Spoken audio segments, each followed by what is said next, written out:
శ్రీమాత్రే నమః. అందరికి నమస్కారం అండి. ఎలా ఉన్నారు? ఏం చేస్తున్నారు? ఆ దుర్గమ్మ దయ వల్ల అందరూ సుఖ సంతోషాలతో అష్టైశ్వర్యాలతో ఉండాలని మనస్ఫూర్తిగా అమ్మను వేడుకుంటూ ఈరోజు దుర్గమ్మ యొక్క సందేశం గురించి తెలుసుకుందామండి. మరి అంతకన్నా ముందుగా మీరు ఎవరైనా మన ఛానల్ కొత్తగా చూసినట్టయితే లైక్ చేసి సబ్స్క్రైబ్ చేసుకోండి. మరి పక్కనే ఉంటే గంట సింబల్ యాక్టివేట్ చేసుకోవడం ద్వారా మేము పెట్టే ప్రతి వీడియో కూడా మీకు నోటిఫికేషన్ ద్వారా వస్తుందండి. మరి అంతకన్నా ముందుగా ప్రతి ఒక్కరికి కూడా ఏవో సమస్యలు ఉంటాయండి. సమస్యలు ఎవరంటే ఈ లోకంలో ఎవరు ఉండరు కదా. అయితే మీరు జ్యోతిష్యం కోసం ఎక్కడెక్కడికో చెప్పించుకొని నిరాశ చెంది ఉంటే ఒక్కసారి మన గురుగారు సంప్రదించి చూడండి. మీరు కోరుకున్న స్త్రీ కావాలనుకుంటున్నారా? మీరు కోరుకున్న పురుషుడు కావాలనుకుంటున్నారా? ఎటువంటి సమస్యలున్నా కూడా మన గురుగారిని ఒక్కసారి సంప్రదించి చూడండి. శ్రీ వారాహిదేవి జ్యోతిష్యాలయం అండి. మన గురుగారి పేరు వచ్చి శివగారు. మీరు సంప్రదించిన ఫోన్ నెంబర్ 9099835894. చాలా నమ్మకమైన గురుగారండి. మన గురుగారు అఘోర తాంత్రిక విద్యతో స్త్రీ పురుష వశీకరణము ఖచ్చితంగా చేసి చూపిస్తారు. నమ్మకంతో ఒకసారి ప్రయత్నించండి. దూర ప్రాంతంలో ఉన్న వారికి కూడా ఫోన్ కాల్ ద్వారా ప్రతి ఒక్క సమస్యకి ఖచ్చితమైన పరిష్కారం చెప్తారండి. ఒక్కసారి నమ్మకంతో ప్రయత్నించండి. 100% ప్రతి ఒక్క సమస్యకి విత్ ఇన్ డేస్లో అయితే మన గురుగారి దగ్గర పరిష్కారం కలదు. ఒక్కసారి నమ్మకంతో ప్రయత్నించండి. ఇక ఇప్పుడు దుర్గమ్మ మనకు పంపిన సందేశం గురించి తెలుసుకుందామండి. బిడ్డ, అనంతమైనటువంటి ఈ కాల చక్రంలో ఏది కూడా శాస్త్రం కానే కాదు. కానీ నాపై ఉన్నటువంటి అంచలమైనటువంటి నమ్మకం మాత్రం శాస్త్రమైంది. నీవు గత కొంతకాలంగా అనుభవిస్తున్నటువంటి కఠిన పరీక్షలు నీ మనసును రంపంతో కోసినట్లుగా తొలిచివేసినటువంటి ఆవేదన నాకు తెలియంది కాదు. దుర్గమ్మ, నా ప్రార్థనలు నీ దివ్య చెవులకు చేరటం లేదా? నా కన్నీరు నీకు కనిపించడం లేదా? నన్ను ఎందుకు ఇంతగా పరీక్షిస్తున్నావు తల్లి అని నీవు చీకటి గదిలో ఒంటరిగా విలిపించినటువంటి ప్రతి రాత్రి నేను నీ పక్కనే ఉండి నీ కన్నిటిని తుడుస్తూనే ఉన్నాను. విత్తనం మట్టిలో నలిగితేనే కదా అది మహావృక్షమై 10 మందికి నీడ ఇచ్చే ఫలాన్ని ప్రసాదించేది. అలాగే నీవు పడిన శ్రమ, నీవు చూపిన ఓర్పు ఇప్పుడు పక్వానికి రాబోతున్నాయి. నీవు దేనికోసమైతే అహోరాత్రులు ధ్యానం చేశావో, ఏ విజయం కోసమైతే కళ్ళు కాయలు కాచాలు ఎదురు చూశావో ఆ శుభవార్త నీ గడప తొక్కబోతుంది. రేపటి రోజునే నీ పరీక్షకు తెరపడే శుభగడియలు రానున్నాయి. ఇక నీవు కన్నీరు తుడుచుకోవచ్చు. మానవ జన్మ ఎత్తిన ప్రతి ప్రాణి తన పూర్వజన్మ సుకృతం దుష్కృతాలను అనుభవించక తప్పదు. ఇది సృష్టి యొక్క ఆగమ్య గోచరమైనటువంటి ధర్మం. అయితే నా శరణు కోరిన బిడ్డలకు ఆ కర్మల తీవ్రతను తగ్గించి విధిరాతను సైతం మార్చగలిగేటువంటి సకల అధికారాలు నాకున్నాయి. నువ్వు ఇప్పుడు అనుభవించినటువంటి కష్టాలు నీ గత జన్మల పాపాలను ప్రక్షాళన చేశాయి. అగ్నిలో కాలిన బంగారం స్వచ్ఛగా ప్రకాశవంతంగా మెరుస్తుంది. అదేవిధంగా నీవు కూడా ఈ కష్టాల కొలిమిలో కాలి పరిపూర్ణమైనటువంటి వ్యక్తిగా ఆధ్యాత్మిక శిఖరంగా తీర్చిదిద్దబడి ఉన్నావు. భయపడవద్దు. నీ వెనుక నేను మేరు పర్వతంలా అండగా నిలబడి ఉన్నాను. నీవు అడుగు వేసే ప్రతి మార్గంలోనూ నా చూపు నీపై ఉంటుంది.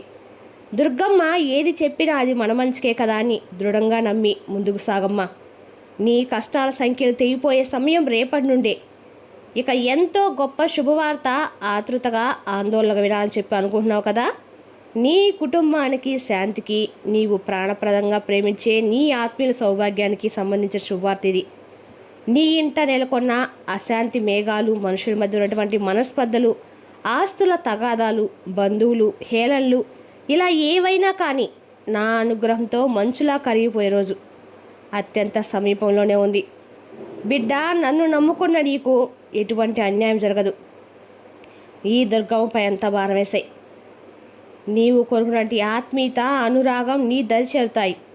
ఆర్థిక ఇబ్బందుల వలన, గ్రహదోషాల వలన ఆగిపోయిన శుభకార్యాలు తిరిగి మరలా పుంజుకొని దిగ్విజయంగా పూర్తి చేస్తాను. ఇది నేను చెప్తున్నటువంటి మాటగా గుర్తుపెట్టుకో. నీ దుర్గమ్మ మాట ఎప్పుడు కూడా పొల్లిపోదు. నీ ఇల్లు మరలా నందనవనంలా శాంతికి నిలయంగా మారబోతుంది. నీవు నమ్మినటువంటి ఈ దుర్గమ్మ చెయ్యి నిన్ను ఎప్పుడు కూడా విడిచిపెట్టదు. నీవు కోరుకున్న శాంతిని ప్రసాదించే బాధ్యత నాది. నీవు ఈ విశాల ప్రపంచంలో ఒంటరిగా ఉన్నావని ఎప్పుడూ భావించవద్దు. నీ భారం నా భుజాలపై వేసావు కాబట్టి అంతా నేనే చూసుకుంటాను. నా సర్వస్వం కూడా నీకే అర్పితమని నీవు ఎప్పుడైతే సంపూర్ణంగా శరణ కోరుతావో అప్పుడు నీ కష్టాల బాధ్యత నాదవుతుంది. ఈరోజు నీ ఇంటి ముందుకు రాబోతున్నటువంటి శుభవార్తలు నీ జీవిత గమనాన్ని ఎన్నో రకాలుగా మలుపు తిప్పుతాయి. నన్ను నమ్ము, నీకు మంచి జరుగుతుంది. నీ ప్రతి కన్నీటి చుక్కకు సమాధానం చెప్పే బాధ్యత నాది. నీ గౌరవాన్ని నిలబెట్టే బాధ్యత నాది. నువ్వు ఎదుర్కొంటున్న అవమానాలు, నిందలు త్వరలోనే మటుమాయం చేస్తాను. నిన్ను విమర్శించిన వారే నీ విజయాన్ని చూసి అబ్బురపడే రోజులు నీ ముందుకు తీసుకొస్తాను. నీవు గెలిచే తీరుతావు. నీలో ఉన్నటువంటి అపరిమితమైనటువంటి ఆత్మశక్తిని ఒక్కసారి గుర్తించు. నీవు కేవలము రక్తమాంసాలతో కూడినటువంటి దేహానివి కానే కావు. నీలో నేను ఎప్పుడు కూడా వెలుగుతూ ఉంటాను. ధ్యానం ద్వారా, నిరంతర నామస్మరణ ద్వారా నీవు నా దివ్య సన్నిధికి చేరుకుంటావు. ఈ ప్రపంచం ఒక మాయాజాలం, కానీ నా ప్రేమ ఉంటుంది చూడు, అదే శాశ్వతమైన సత్యం. నువ్వు ఏ స్థితిలో ఉన్నా, ఏ పనిలో ఉన్నా నీ మనసును నా పదాలు చెంత లగ్నం చేయి. అప్పుడు నీకు కలిగే అంతరంగ ప్రశాంతం ఉంటుంది చూడు, అది నా వర్ణాతీతం. దుర్గమ్మ మాటలు నీ జీవిత నౌకు దిక్చూచి అంటివి. అవి నిన్ను సురక్షిత తీరానికి చేరుస్తాయి. ఆధ్యాత్మిక మార్గంలో నడిచే బిడ్డను నేను ఎప్పుడు కూడా కంటికి రెప్పలా కాపాడుకుంటూనే ఉంటాను. నీవు చేసే ప్రతి కార్యంలోనూ ధర్మాన్ని మాత్రం మర్చిపోవద్దు. ఎదుటివారికి అపకారం చేయాలనే ఆలోచన కూడా నీ దరిచేరనివ్వద్దు. నీ శక్తి మేరకు ఎవరికైనా పేదవారికి సహాయం చేయి. నువ్వు చేసే దానం, ధర్మం నీకు అదృశ్య రక్షణ కవచంలా మారి నిన్ను ఆపదల నుండి అనేక రకాలుగా రక్షిస్తాయి. ఆకలితో ఉన్నవారికి అన్నం పెట్టడం, కష్టాల్లో ఉన్నవారికి ఆదరించడం నాకు ఎంతో ప్రీతికరం. నువ్వు ఎవరికైనా సహాయం చేస్తే అది నాకు చేసినట్లే. అది నేను అలాగే భావిస్తాను. నువ్వు చేసిన కర్మలే నీకు ఎన్నో రెట్ల ఫలితాన్ని ఇచ్చేందుకు ఆస్కారం ఉంటుంది. నువ్వు ఇచ్చే ప్రతి ముద్ద అన్నం నా ఆకలిని తీరుస్తుంది. ఇది మాత్రం మర్చిపోవద్దు. దుర్గమ్మ అనే నామం ఒక శక్తివంతమైనటువంటి మహామంత్రం. నువ్వు భయపడినప్పుడు, నిరాశలో కూరిపోయి ఉన్నప్పుడు, ఒంటరిగా ఉన్నాను అనుకున్నప్పుడు నా నామాన్ని హృదయపూర్వకమైనటువంటి భక్తితో స్మరించు. నీ చుట్టూ ఉన్న ప్రతికూల శక్తులు, దుష్ట ఆలోచనలు క్షణంలో నశించేలా చేస్తాను. నీ హృదయ సింహాసనంపై నా రూపం కొలువై ఉంటే బయట ఉన్న శత్రులు నిన్నే చేస్తారు చెప్పు. నామస్మరణ ద్వారా నీ మనసు నిర్మలమవుతుంది. నా బుద్ధి వికసిస్తుంది, నీ బుద్ధి వికసిస్తుంది. ఈ ఆధ్యాత్మిక ప్రయాణంలో నువ్వు ఎప్పుడు కూడా ఒంటరివి కానే కావు. నీ ఎడల నీ వెంటే నేనుంటాను. నా నామాన్ని స్మరించు. నీ హృదయంలో ఉన్నటువంటి నన్ను గుర్తించు. కష్టాలు వచ్చినప్పుడు కృంగిపోవద్దు. సుఖాలు వచ్చినప్పుడు అహంకారంతో పొంగిపోవద్దు. సామాన్య మానవుల ఎల్లప్పుడూ కూడా ఒకేలాగా ఉండు. అలాగే ఉండు. ఈ కష్టాలు ఉన్నాయి చూడు, నీకు సహనాన్ని, జీవిత పాఠాలు నేర్పిస్తాయి. రాబోయే సుఖాలు నీకు వినయాన్ని నేర్పించాలి. ఈ శుభవార్తలు నీకు కలిగించే అమితమైనటువంటి ఆనందాన్ని ఎప్పుడు కూడా మర్చిపోకుండా, నీకున్నటువంటి అహంకారాన్ని, కోపాన్ని ఇవన్నీ కూడా ఎక్కడా ప్రదర్శించకుండా చేయాలి. అప్పుడే నీవు నిజమైనటువంటి నా భక్తురాలు అవుతావు. సుఖదుఖాలను సమానంగా స్వీకరించే మనస్తత్వం నిన్ను మోక్షం వైపు నడిపించాలి చేస్తుంది. నమ్మకం ఉన్న చోట భయం ఉండదు. భయం ఉన్న చోట నమ్మకం నిలవదు. నాపై నీకు ఎంత విశ్వాసం ఉంటే నేను నీకు ఎంత దగ్గరగా ఉంటాను. మహాసముద్రంలో ప్రయాణించే నావకు చుక్కాన్ని ఎంత అవసరమో నీ జీవిత ప్రయాణంలో ఈ దుర్గంపై నమ్మకం కూడా అంత అవసరం. నువ్వు నమ్మకంతో ముందడుగు వేయి. నీ మార్గంలో ఉన్న ముళ్ళను నేను పుష్కలంగా మారుస్తాను. నీ విశ్వాసమే నీకు విజయాలు తెచ్చిపెడుతుంది. నా దుర్గమ్మ చూసుకుంటుంది అనే ధైర్యం నీకు శ్రీరామరక్ష అవుతుంది. నువ్వు కేవలం నీ స్వార్థం కోసం కాకుండా లోకక్షేమం కోసం కూడా ప్రార్థిస్తూ ఉంటావు చూడు, అవి నాకు ఎంతో ప్రీతికరం. లోకా సమస్తం సుఖినోభవంతం అనే తత్వాన్ని అలవరుచుకో. నువ్వు ఇతరుల సుఖాన్ని, శాంతిని కోరుకో. నీకు కావలసిన సుఖం దానంతట అదే నేను వెతుక్కుంటూ వస్తుంది. నువ్వు వింటున్నటువంటి ఈ ప్రతి మాట కూడా మరో 10 మందికి చేరితే వారి జీవితాల్లో కూడా ఏదో ఒక వెలుగనేది నిండుతుంది కదా. అది కూడా ఒక గొప్ప నిష్కలమైనటువంటి సేవే. కాబట్టి మర్చిపోవద్దు. అందరి మేలు కోరేవాడికి భగవంతుడు ఎప్పుడు అండగా ఉంటాడు. గడిచిన కాలం మరలా ఎలాగో తిరిగి రాదు. అందుకే ప్రతి క్షణాన్ని సద్వినియోగం చేసుకో. అనవసరమైన ఆలోచనతో, ఇతరుల విమర్శలతో, పనికిరాని చర్చలతో నీ ప్రాణశక్తిని ఎందుకు వృధా చేసుకుంటున్నావు? నువ్వు చేయవలసినటువంటి ధర్మ కార్యాలపై, నీ లక్ష్యాలపై నువ్వు దృష్టి కేంద్రీకరించు. నేను నీకు ప్రసాదించినటువంటి అవకాశాలను జాగ్రత్తగా ఉపయోగించుకో. ఆటనట అవే నీ ఆనందాల్ని, నీ సంతోషాలను అన్నీ నీకు చేరుస్తాయి. ఈ దుర్గమ్మ మాటని ఆచరించు. నీ దుఃఖం ఎంత పోతుంది. నీ భవిష్యత్తును బంగారమయం చేసి నీ వంశానికి గొప్ప పేరు తెస్తాయి. సమయం దైవస్వరూపం. దాన్ని వృధా చేయటం దైవద్రోషం అవుతుంది. నేను చేస్తున్నాను, నా మేధస్సు వలనే ఇదంతా జరుగుతుందనే అహంకారాన్ని మాత్రం విడిచిపెట్టు. నా ద్వారా భగవంతుడు చేస్తున్నాడు, నా చేతిలో ఏమీ లేదు, నేను ఒక నిమిత్త మాత్రం చేయించేవాడినని చెప్పు. అంతా పరమాత్మే అని ఇలా అనుకో. నీ అహంకారాన్ని పూర్తిగా పక్కన పెట్టు.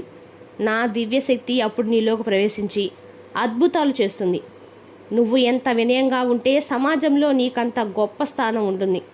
వంగినటువంటి చెట్టుకే ఫలాలు ఎక్కువగా ఉంటాయంటారు కదా, అలాగే వినయం ఉన్నటువంటి భక్తుడికే నా అనుగ్రహం నిండుగా ఉంటుంది. చూడు బిడ్డ, భయం అనేది నీ ప్రగతికి అడ్డుగా నిలిచే ఒక పెద్ద గోడ. ఆ గోడను ఆత్మవిశ్వాసంతో, ధైర్యంతో బద్దలు కొట్టు. సాక్షాత్తు నేను నీకు తోడుగా ఉన్నప్పుడు ఇక నీకు భయం ఎందుకు చెప్పు? సింహంలా అడవిలో ముందుకు సాగు. నీ లక్ష్య సాధనలో ఎన్ని ఆటంకాలు, ఆపదలు ఎదురైనా వెనుకడుగు వేయవద్దు. నీ వెనుక నీ దుర్గమ్మ అభయహస్తం ఉంది కాబట్టి నీకు నిరంతరం కొండంత ధైర్యం ఇస్తూ ఉంటాను. అపజయాలను చూసి ఆగిపోవద్దు. అవి నీ విజయానికి సోపానాలు. మంచివారితో స్నేహం చేయి, పవిత్రమైన ఆలోచన చేయి, మహనీయుల మధ్య ఉండు. దీనివల్ల ఏం జరుగుతుందో తెలుసా? నీ ఆలోచన విధానం ఉంటుంది చూడు, అది గొప్పగా ఉంటుంది. నువ్వు వినే మాటలు, నువ్వు చూపే దృశ్యాలు నువ్వు మనసుపై తీవ్రమైనటువంటి ప్రభావాన్ని చూపిస్తాయి. అందుకే ఎప్పుడు కూడా ఆధ్యాత్మిక చింతనతో, భగవంతుని యొక్క నామస్మరణతో ఉండాలి. నీ ఆత్మకు బలాన్నిస్తాయి, నీ బుద్ధిని సన్మార్గంలో నడిపిస్తాయి. ఇది మాత్రం మర్చిపోకు. అది నిన్ను గర్వం ఎక్కితే పాతాళం తొక్కేస్తుంది. కాబట్టి నేను దైవత్వం వైపు నడిపించాలనుకుంటున్నాను. నేను నిన్ను బాధ పెట్టినా, వారిని నిన్ను వెన్నుపోటు పొడిచినా వారిని హృదయపూర్వకంగా క్షమించి వదిలిపెట్టు. ద్వేషం అనేది నిన్ను లోపల నుండి పూర్తిగా దహించి వేస్తూనే ఉంటుంది. అది నిప్పు వంటిది. క్షమించడం వలన నీ మనసు తేలిక పడిపోతుంది, దైవత్వం వైపు అడుగులు వేస్తుంది. ఎదుటివారి తప్పులు వెతకడం మానేసి నీలో ఉన్నటువంటి చిన్న చిన్న లోపాలుంటాయి చూడు, అవి సవరించుకో. నీవు క్షమాగుణాన్ని అలవర్చుకుంటే ఆ పరమాత్మ తప్పకుండా నీ పాపాలను కూడా క్షమించి నిన్ను అనుగ్రహిస్తాడు. పగతో ఏం సాధిస్తావు? ఏమీ సాధించలేవు. ప్రేమతో ప్రపంచాన్ని గెలువు. నీ శరీరం నీవు నివసించే దేవాలయం, అందులో నేను ఎప్పుడు కొలువై ఉంటానుగా అని దుర్గమ్మ ఈరోజు సందేశాన్ని పంపారండి. రేపు మరో చక్కటి సందేశంతో మళ్ళీ కలుద్దాం. స్వస్తి.